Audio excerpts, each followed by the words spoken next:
on Thursday in an apparent attempt to demonstrate that voters in the United States and Germany couldn't be the only ones to embrace reactionary unpredictability. The voters of the United Kingdom dealt the Conservative Party a stunning blow, elevating the far-left Labour Party, led by a Noam Chomskyist loon named Jeremy Corbyn, to the brink of power. The Conservatives, led by Theresa May, will still retain leadership thanks to a coalition government, but they were expected to walk away with the election, and Labour was supposed to be in disarray. Instead, the Conservatives are on the verge of chaos, and Labour is united under a terrorist-supporting anti-Semite with a gut-level hatred of Western civilization.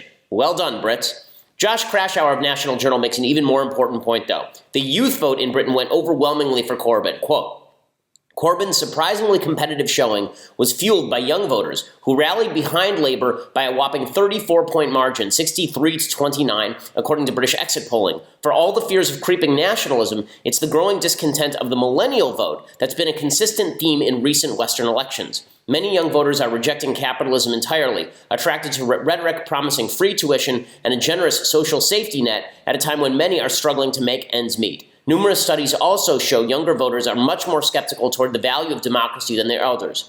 Krashour rightly points out that 27% of young French voters fell for an actual communist, Jean-Luc Mélenchon. In the United States, Democratic Socialist Bernie Sanders drew, quote, more under 30 voters than Clinton and Trump combined. Krashour is right to note that the reactionary left is responding to the reactionary right, that young voters who resonated to Corbyn, Mélenchon, and Sanders were responding in part to Brexit, Le Pen, and Trump. And there's nothing new about young people embracing radical politics. The 60s and 70s were full of such elections, see George McGovern, and the 1930s were full of radical political movements worldwide supported by youngsters. Each generation has its own brand of radicalism, and given the success of the post-Cold War neoliberal consensus, the rebellion was bound to come in the form of far-left redistributionism. Clinton and Bush and Blair and Chirac were all of the same general mind on capitalism. Young people have reacted to that background. Commentators are trying to find economic rationales for the blowback, but there is something else going on. We live at a unique time in human history. War between major powers is almost inconceivable, and despite economic worries, the vast majority of people are employed. The American unemployment rate is currently 4.7%, the Brits 4.8%, the French unemployment rate is 9.6%, where it's been hovering since the economic crash of 2008. Yes, terrorism is a threat, as is multiculturalism, but the far left isn't pledging to do anything about any of those things. No. What we have here is an entire generation of Westerners brought up to believe that prosperity and freedom are the norm and given a background noise, and that the next mission for which they should fight is redistributionism. Income inequality is the next Rubicon to cross, and income inequality springs from the same origins as racism and sexism and bigotry, Western civilization. This perspective is not coming from disillusionment. It's springing from an existential meaninglessness taught by two generations of parents who abandoned traditional values in favor of secularism and are now surprised to find their secular kids and grandkids embracing transformative Marxism as a way to animate their lives. People want meaning. Economics does not provide meaning, but causes do. Bernie appears to have a cause. So does Corbyn. So did Mélenchon. As economists, Daniel Yergin and Joseph Stanislaw said way back in 1998, when it appeared the global capitalist consensus was unshakable, quote, a system that takes the pursuit of self-interest and profit as its guiding light does not necessarily satisfy the yearning in the human soul for belief and some higher meaning beyond materialism. Few people would die with the words free markets on their lips. The West has failed to teach its children meaning. The children found their own meaning in Marxism, and so we appear ready to re-embrace the horrors of the past unless we get to work right now teaching young Westerners that they are part of a fight for liberty and freedom and responsibility rather than for transformative, crushing redistributionism. I'm Ben Shapiro. This is The Ben Shapiro Show. Alrighty, we are going to get into everything Comey related. We're also going to talk more about the UK election, which really is quite stunning for Theresa May, the worst political miscalculation in the modern era. She called snap elections, and then she ended up almost being thrown out of office, which is just an amazing thing. We also have the mailbag today. Yay. So if you want to be part of the live mailbag, you're going to have to go over to dailywire.com right now and subscribe. We will dedicate some real time to the mailbag today. But first, I want to say thank you to our sponsors over at Birch Gold. So right now, we're living in times of uncertainty. I mean, if that British election showed you nothing else, it showed that the global markets are contingent on some sort of steadiness in the West, and that steadiness is not exactly there right now. There's a lot of unpredictability. Plus, our enemies are on the move. China's on the move. Russia's on the move. The markets themselves could be overvalued. I saw a report today that said that the famous investor came out and said that he was expecting an economic crash anytime now.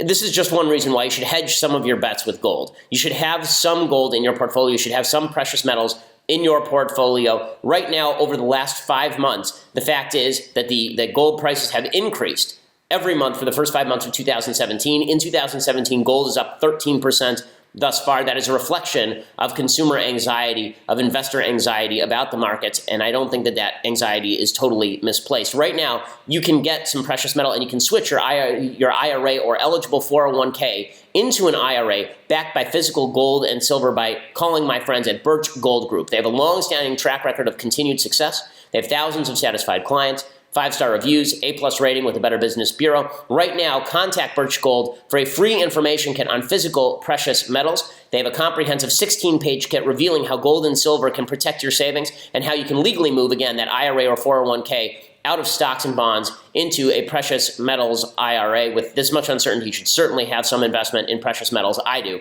Birchgold.com/Ben. That's birchgold.com/Ben. Use that /Ben so that they know that we sent you. And not only will you get that 16-page free comprehensive kit and make sure you ask all your questions, but they'll also know that we sent you, and they'll be more likely to advertise with us in the future, and we can continue bringing the show to you free of charge as you listen. Okay, so lots happening in the news, obviously. Lots of fallout from the James Comey hearing. So after having a chance to reflect, there are a bunch of headlines that come out of the James Comey hearing. And I want to play, I think, the 3 key clips. We have a little mashup here of the key clips from the Comey hearing. First of all, here are the headlines from the clips we're about to show you. First of all, Comey said openly that President Trump and his staff did not ask for killing of the Russia investigation. This destroys the Democrat narrative. And remember, as I said yesterday, the entire Democrat narrative since Hillary lost the election was that Hillary lost because Donald Trump worked with Vladimir Putin to corrupt the election, and in doing so, he then had to fire James Comey because Comey was this close to finding out about it. Right? That was their narrative. That was completely debunked. Comey said that yesterday.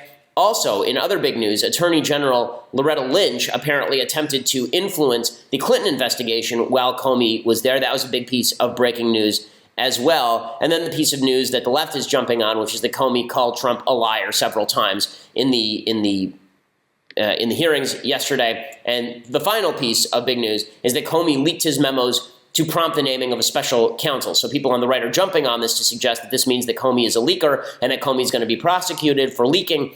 We'll talk about all of these things, but here are the key clips from the hearing yesterday. Did any individual working for this administration, including the Justice Department, ask you to stop the Russian investigation? No. At one point, the Attorney General had directed me not to call it an investigation, but instead to call it a matter, which confused me and concerned me. And although the law required no reason at all to fire an FBI director, the administration then chose to defame me and, more importantly, the FBI by saying that the organization was in disarray, that it was poorly led, that the workforce had lost confidence in its leader. Those were lies, plain and simple.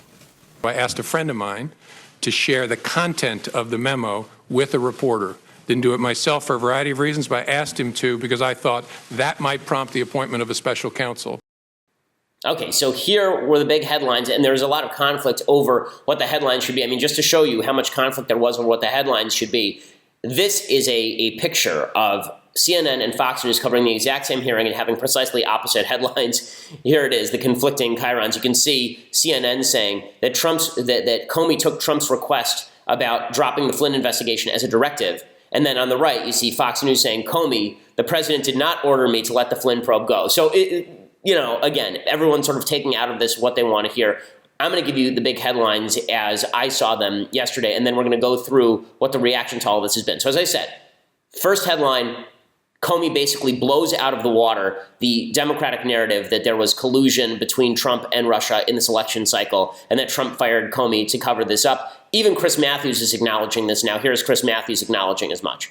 But the big story to me has always been, as all of us, and I think Nicole really touched on it there, the assumption of the critics of the president, of his pursuers, you might say, is that somewhere along the line in the last year, the president had something to do with colluding with the Russians, something to do with the helping hand, encouraging them, feeding their desire to affect the election in some way. Some role they played, some conversation he had with Michael Flynn or Paul Manafort or somewhere.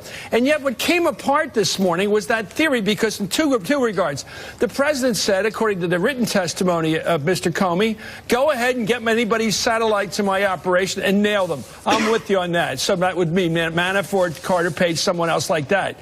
And then he also came across what was fascinating. Comey said that basically Flynn wasn't central to the Russia investigation, that he was touching on it, that there was, of course, Flynn hadn't honest, we assume wasn't honest in his answering of the official forms that he had to fill out to become national security head. But it only touched on that it wasn't really related to that, but he could be flipped for that.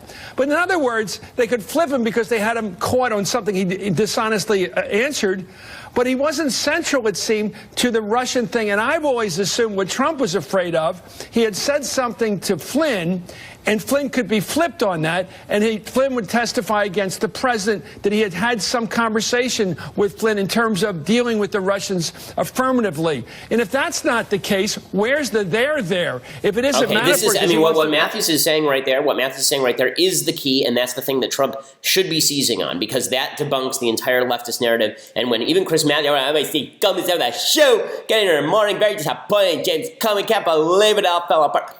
When even Chris Matthews gets it, that demonstrates that the Democratic narrative fell apart. So that was headline number one. Headline number two was that Loretta Lynch pressured James Comey to change the way they were terming the investigation into Hillary Clinton, calling it, instead of an investigation, calling it a matter. Okay, now that had already been revealed by the New York Times way back in April. People really didn't pay attention to it at the time. Comey said it now, so now it's in the testimony, and people on the right are jumping on that. Yes, that's terrible. And yes, Comey should have done something about it. He should have gone public with it, or he should have written a memo to file, as he is so fond of doing, and all of that is true. It is also true, to be fair, that if we are going to say that we are disturbed by Loretta Lynch putting pressure on James Comey in how he discusses the Hillary investigation, then we should be similarly concerned if President Trump is putting pressure on Comey in any way with regard to any other investigation. Let's be a little bit consistent here in all of this. Okay, third headline. President Trump apparently acted improperly, and Comey found it troubling. So we can't get away from, and this is what the left is jumping on. They've now pivoted from their original narrative to the new narrative, which is that Trump is a bully and a thug because Trump said to Comey, pulled him aside in a meeting, told everybody else to get out of the room, and then told him he hoped that Comey could find a way to let Flynn go. Now, people on the right are sort of ignoring this or pretending it doesn't exist or saying, well, it's not obstruction. No one's saying it has to be technical obstruction. As Alan Dershowitz has said, Trump could overtly tell James Comey that he wanted him to drop the investigation and that he's ordering him to do so, and that wouldn't necessarily constitute obstruction of justice on a criminal level. But impeachment is not a criminal offense. Impeachment is about what is politically palatable to do. Democrats could jump on this, and they are. The biggest problem for Trump is that now, because he said all this stuff, now you could end up with a situation where Trump actually is under investigation. So we found out that Trump is not under investigation. Right? We found out that he wasn't under investigation when Comey was the head of the FBI, and that Comey told him that several times, and that's probably why Trump fired him, is because Comey wouldn't say it publicly. But now, because of the conversations that he had with Comey, he may very well be under federal investigation from Bob Mueller, the special investigator. So that means that Comey, if he wanted to nail Trump, has played his cards exactly rightly, which means that Comey is kind of a sleaze, but it also means that Comey has outplayed Trump here. Right? Here's how the chain of events went. Basically, Comey was called into Trump's office, and Trump said to him, I'd appreciate it if you could get rid of this Flynn thing, right? I hope that you get rid of this Flynn thing, however you want to put it. And then Comey didn't pay attention to Trump, continued on his merry way, didn't see anything so wrong, he had to report it. And then he gets fired. And then Trump tweets that there must be conversations between Trump and Comey that are on tape, and Comey better hope there aren't, at which point Comey responds by revealing the presence of the memos, which prompts the creation of the special investigator. And now that special investigator is going to look into Trump over obstruction. So in other words, Trump did two things that now have put him on the hook where he wouldn't have been on the hook before. One, he had conversations with Comey about Flynn that he shouldn't have had. And two, he then tweeted about how he had tapes, which prompted, supposedly, Comey to reveal the memos, leaked the memos out which prompted the appointment of the special prosecutor. Now, some people on the right are saying, well, that means we should get rid of the special prosecutor.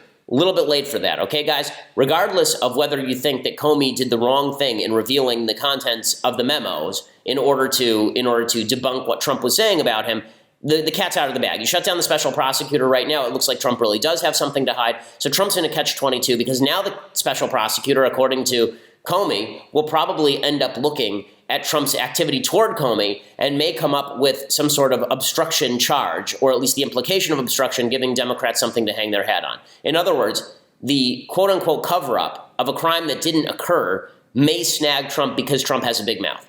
That's what Democrats are hoping anyway. That's what Democrats are hoping. Now, I want to talk about how Trump can get out of this and what Trump actually should be saying about all of this, because I think that he has a pretty good case to make if he were just honest about it, but he's not making that case, unfortunately. We'll talk about it in 1 second. First, I want to say thank you to our sponsors over at the U.S. Concealed Carry Association. So, every day you see stories about somebody breaking into somebody's house, somebody breaking into somebody's store, robberies, carjackings, riots.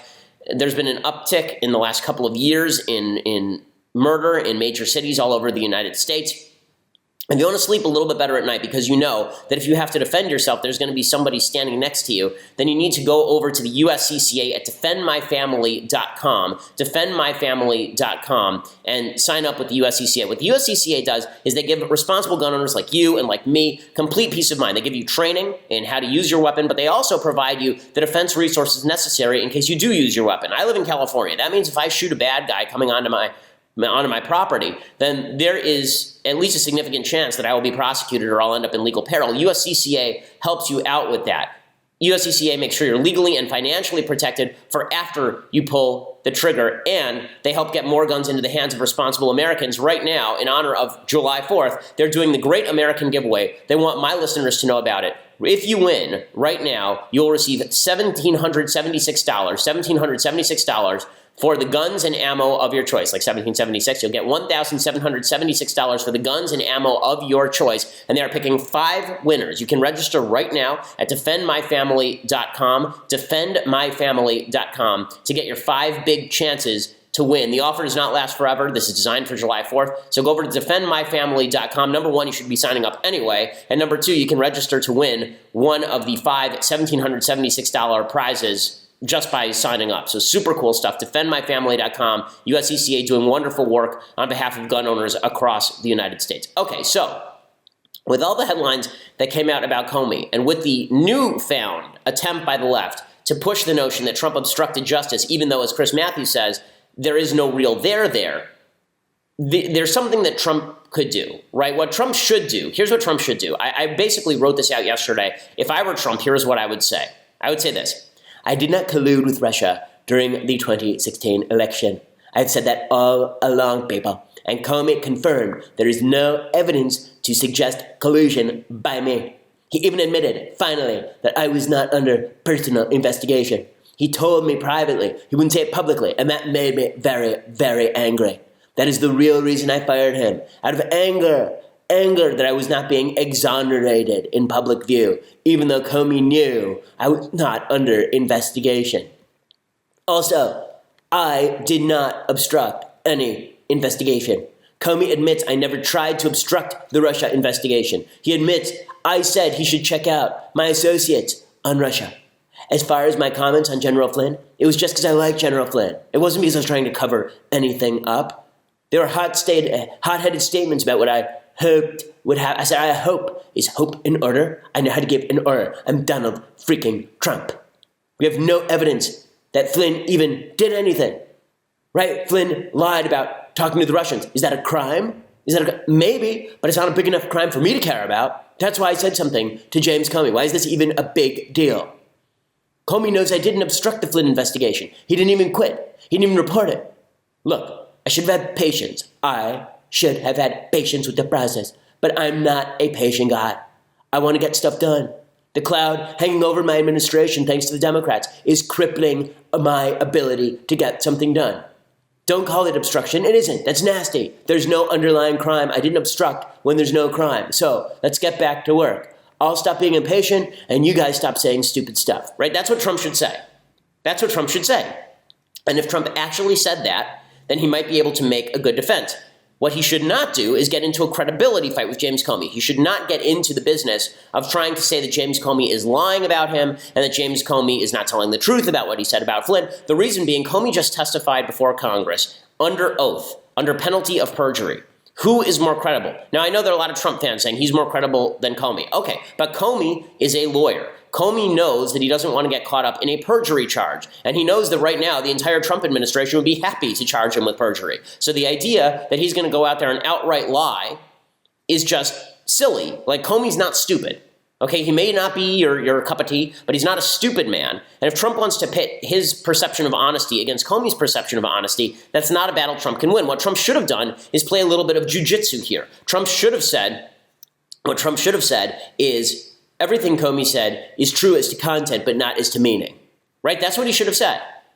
You know, I'm an impatient guy. I met with him because I was upset about the Flynn stuff. I didn't mean he should quash the investigation. Look, did I even have a follow-up? Did I even try to quash the Flynn investigation? Hard to accuse me of obstruction when I didn't do anything other than saying to him that I hoped he would see his way clear to letting Flynn go.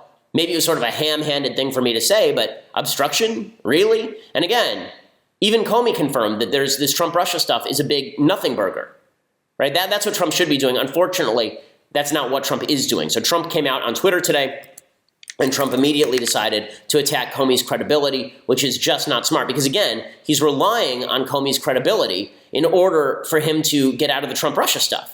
Right? He wants to say that Comey is credible when he says that Trump was not under investigation and that there's no evidence of collusion, but he wants to say he's not credible when it comes to what Trump said to Comey in the privacy of the Oval Office or at Trump Tower.